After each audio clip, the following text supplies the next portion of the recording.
gun violence survivors and victims' families were on hand at the White House yesterday to mark the passage of the bipartisan bill to toughen gun laws. Yeah, the Safer Communities Act calls for expanded background checks, red flag laws in an effort to curb the gun violence that is plaguing our nation. But a father who lost his son in the Parkland shooting 4 years ago interrupted President Biden's speech, demanding the White House do more. Listen.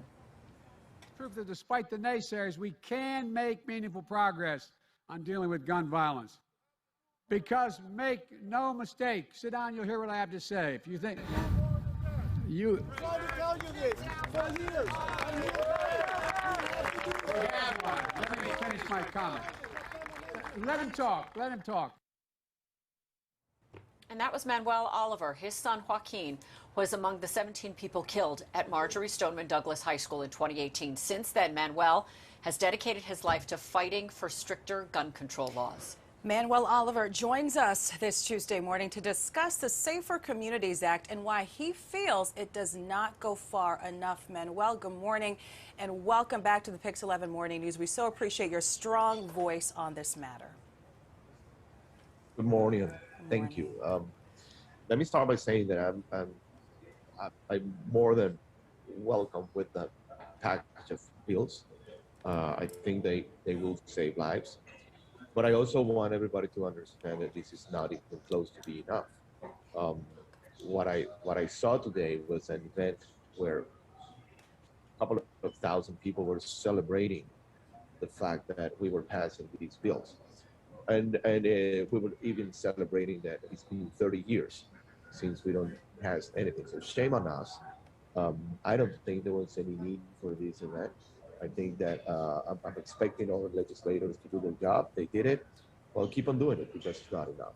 So there's a lot that needs to be done, and I like to call it out when I see things that are not the way that I assume they should be. And you have a relationship with President Biden because you have spoken with him before. You have been to the White House talking about the need for more gun control issues. Should we be marking when we are able to have more gun control, even though you feel it's not nearly enough for what needs to get done to save our children and other innocents?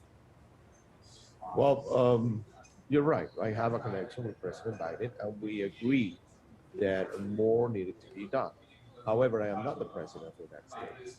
So I'm asking President Biden, I've been asking for a while, to be more aggressive in this matter. This is not something that you can solve in a couple of weeks or even 2 years. This requires time and effort. I invited him to open an office inside the White House, an office, a state office that will have a director and a team working on gun violence prevention every single day, 24/7. I think that will put Biden in a position that we will all know that he's really prioritizing this issue. So far, this group of bills are not precise enough for me to think, for me to evaluate the results. If you read in details what we're passing now, there's a lot of empty spaces and a lot of decisions that will be made by each state according to what they think and who's leading their politics. Right. So you don't really think your concerns are falling on deaf ears. You just feel the administration needs to be more aggressive when it comes to these measures. Not only the administration, you need to be more aggressive, and I need to be more aggressive. Our response to gun violence has been very polite.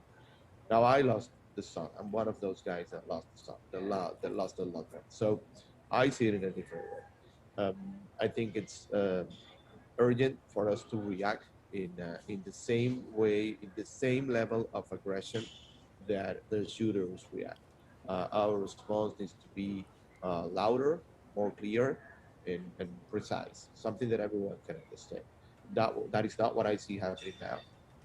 If I have the opportunity to either interrupt the president or vice president or the Pope or whoever is speaking and make sure that people will understand exactly what I'm trying to do and how things should be, then I will do it again. I don't have a problem with that. Manuel, you and your wife founded the organization Change the Ref. So in addition to talking directly to the president, You've also got this organization. It's targeted at stricter gun laws. It's targeted specifically at our young people because they're the next level of leadership, right?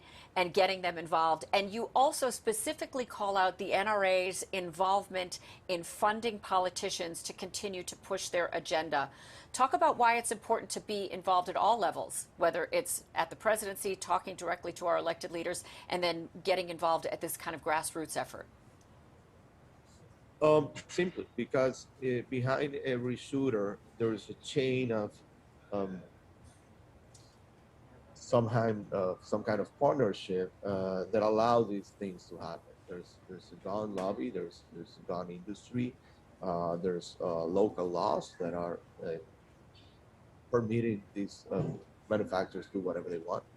And there's a lot of fear. There is a lot of fear from our politicians to confront these corporations that only worry about selling guns and generating money. So that's why we need to hit every single angle.